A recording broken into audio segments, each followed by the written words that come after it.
तो friends welcome to my channel. Friends पिछले video में हमने डिस्कस किया था यूटेक्टिक मिक्सचर क्या होता है और उसको ब्रीफली हमने एक्सप्लेन किया था कैसे काम करता है और उसके एग्जांपल भी देखे थे। इस वीडियो में जो यूटेक्टिक मिक्सचर के पास हमारे सिलेबस में टॉपिक है वो है गैस। गैस को हम उसमें देखेंगे, गैस के बारे में। तो पहले डिफिनीशन देखते हैं गैस की। तो gas is a substance that is normally in the gaseous state. Gas एक ऐसा पदार्थ होता है, ऐसा सब्सटेंस होता है या फिर मैटर की ऐसी स्टेट होती है जो गैसियस स्टेट में पाई जाती है, ठीक है। At ordinary temperature and pressure, एक निश्चित टेम्परेचर और प्रेशर पे। A vapour is a gaseous form of any substance that is liquid or solid at normal temperature. यहाँ पे गैस और वेपर में क्या फर्क है कि गैस हमेशा क्या है, ओपन सराउंडिंग में पाई जाती है, वो गैसियस फॉर्म में हमेशा रहती है।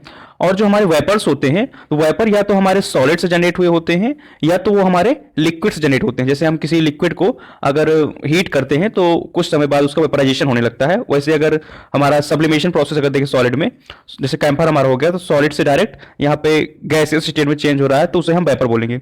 तो इस वेपर को हम कन्वर्ट करके सॉलिड बना सकते हैं और वेपर से लिक्विड कर सकते हैं, लिक्विड से वेपर कर सकते हैं या सॉलिड से वेपर कर सकते हैं।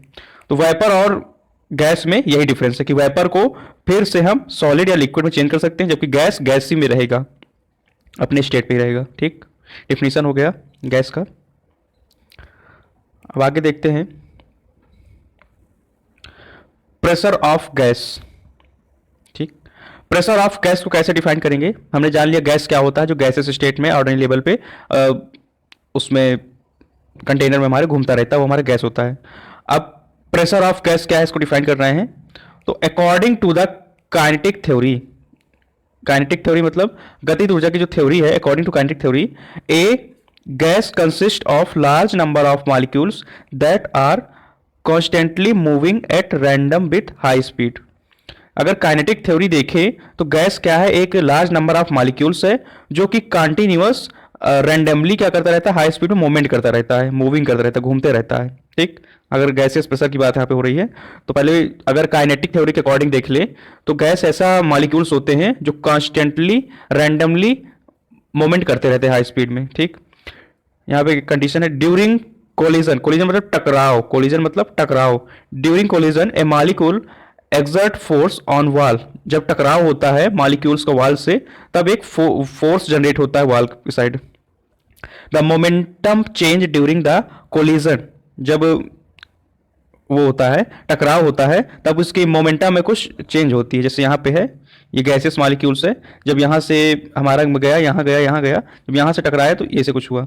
यहाँ पे कंडीशन दे गई है मैथमेटिकली कैसे होता है, आगे देखते हैं।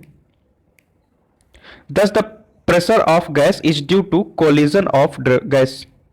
तो प्रेशर ऑफ गैस क्या है, किस कारण जनरेट होता है, जब हमारा गैस का कोलिजन होता है, टकराव होता है तो एक प्रेशर क्रिएट होता है। जैसे यहाँ से गैस मॉलिक्यूल्स भरे हुए हैं, जब ये गैस मॉलिक्यूल्स नीचे वाली सतह पे आए और इसकी वाल से यहाँ पे कोलिजन हुआ या टकराव हुआ तो क्या हुआ, यहाँ पे एक प्रेशर जनरेट हो रहा है जो इसको इस साइड झेल रहा है। तो ये प्रेशर हमारा क्या कराएगा, गैसियस प्रेशर। अब gaseous pressure can be increase by, gaseous pressure को हम इंक्रीज कर सकते हैं, पहले टेम्परेचर के थ्रू, दूसरा वॉल्यूम रिड्यूस करके सरफेस का, और तीसरा हमारा वो होता है increase in number of molecules, gaseous molecules की नंबर्स को इंक्रीज करके। ये हो गया हमारा प्रेशर ऑफ ए गैस। अब गैस के लिए जो काफी इंपॉर्टेंट लॉ है हमारा हेनरी लॉ।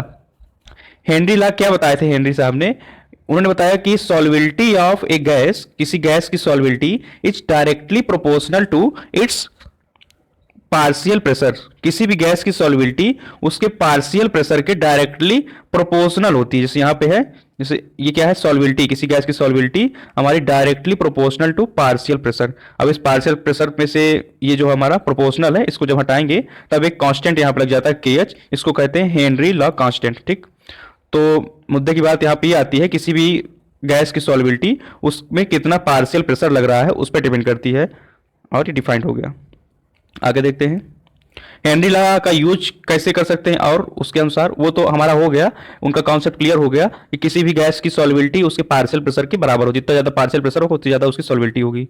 अब यहाँ पे हेनरी लॉ का एक एप्लीकेशन होता है, किस पे एप्लीकेशन होता है कि हमारी कोई गैस है उसमें कुछ प्रेशर लगाए थे, उसकी सॉल्युबिलिटी पहले क्या थी जब पहला वाला प्रेशर लगाए थे, और जब दूसरा प्रेशर लगा दिया तो उसकी सॉल्युबिलिटी बदल क्या गई। तो उसमें से फार्मूला इन्होंने दिया कि सॉल्युबिलिटी इनटू न्यू प्रेशर, जो नया प्रेशर हम लगा रहे हैं और जो ओल्ड प्रेशर लगा हुआ था, is equal to new solubility. नई सॉल्युबिलिटी को निकालने के सिंपल टर्म दिया, जिसमें से सॉल्युबिलिटी कर देना है और न्यू प्रेशर जो अप्लाई कर रहे हैं और ओल्ड प्रेशर जो अप्लाई कर रहे थे।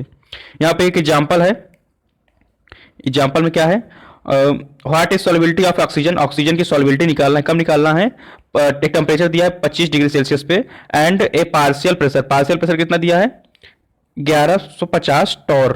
ठीक है, टॉर क्या है, एटमॉस्फेरिक प्रेशर जैसे एक मेजरमेंट होता है प्रेशर का। If the solubility of oxygen, अगर ऑक्सीजन की हमारी सॉल्युबिलिटी कितना दी है यहाँ पे 0.00414 ग्राम पर 100 ml दिया है एट 25 डिग्री सेल्सियस में, तो 760 डिग्री टॉर जब हम 760 टॉर अगर जब हम प्रेशर को इसमें लगाएंगे, जब लगाए थे तब क्या था, और जब हमने न्यू प्रेशर 1150 अप्लाई किया तब क्या हुआ, तो यहाँ पे आया हमारा रिजल्ट, ये आ गया 0.00626। अब एक काफी कॉमन क्वेश्चन है जो कई बार एग्जाम में पूछ लेता है कि हेनरी लॉ और राउट लॉ में डिफरेंस बताइए। तो यहाँ पे हम हेनरी लॉ और राउट लॉ हमारा पहला यूनिट में है और हेनरी लॉ हमारा दूसरा यूनिट में है। हेनरी लॉ किसके लिए, गैस के लिए है, और राउट लॉ किसके लिए हमारे सॉल्युबिलिटी से रिलेटेड है। तो उसको देख लेते हैं डिफरेंस क्या है। Henry law is A thermodynamic law that explain the dissolution of gas in liquid medium। Henry law क्या है, थर्मोडायनेमिक लॉ है जो ये बताता है कि किसी गैस की लिक्विड में डिसॉल्वेशन कैसे होगी और कितनी होगी, किस कंडीशन में ज़्यादा होगी, किस कंडीशन में कम होगी, ये सब बताता है। जो राउट लॉ है हमारा बताता है, Raoult law is a thermodynamic law that explain relationship between vapour pressure of a solution and partial pressure of solute. किसी भी सल्यूट का पार्शियल प्रेशर और हमारा जो सोल्यूशन है उसका वेपर प्रेशर, इसके रिलेशन को हमारा राउट लॉ एक्सप्लेन करता है।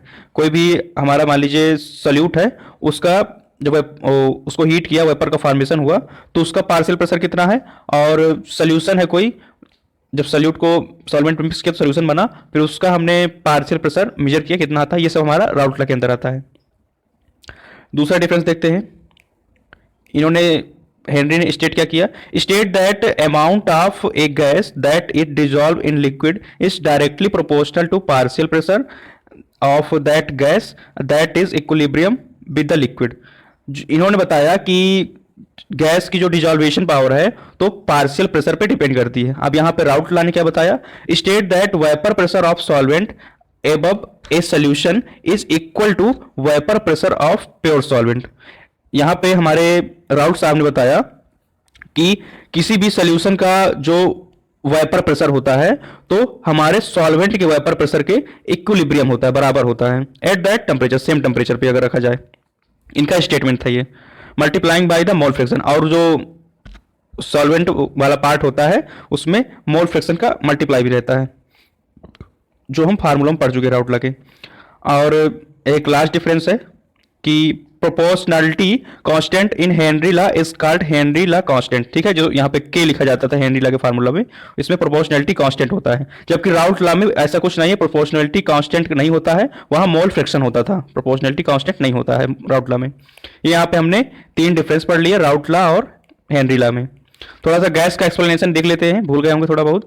तो gas pressure is caused by collision of gas molecules on the wall of the container. Gas pressure क्या है, जो कोई कंटेनर में अगर गैस फिल है तो इस गैस जब ये जाएगी इस वाल से टकराएगी, तो जब ये टकराएगी तो यहाँ पे क्या बन जाएगा, ये गैस प्रेशर बन जाएगा। ठीक, ये बताया गया है।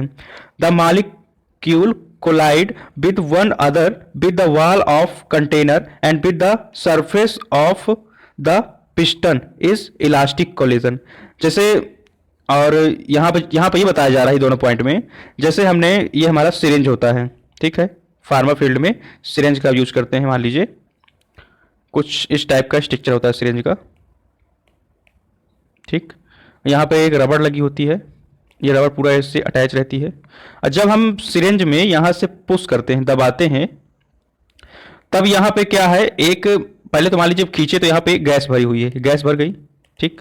मान लीजिए हम यहाँ से इसको बंद किए हुए हैं और यहाँ से यहाँ प्रेशर से दबाते हैं, इसको ऐसे दबाते हैं, तो ये जो गैसियस मॉलिक्यूल्स हैं वो इस वाल पे टकराएंगे और वाल पे टकराएंगे, एक प्रेशर जनरेट होगा, वो हमारा होगा गैसियस प्रेशर। Confirm, clear. और बाकी चीज़ें आप इसमें पढ़ सकते हैं और ये वाला पीडीएफ आपको इसी वीडियो के डिस्क्रिप्शन बॉक्स में मिल जाएगा, इसका लिंक आप आराम से डाउनलोड कर सकते हैं और पढ़ सकते हैं फर्दर।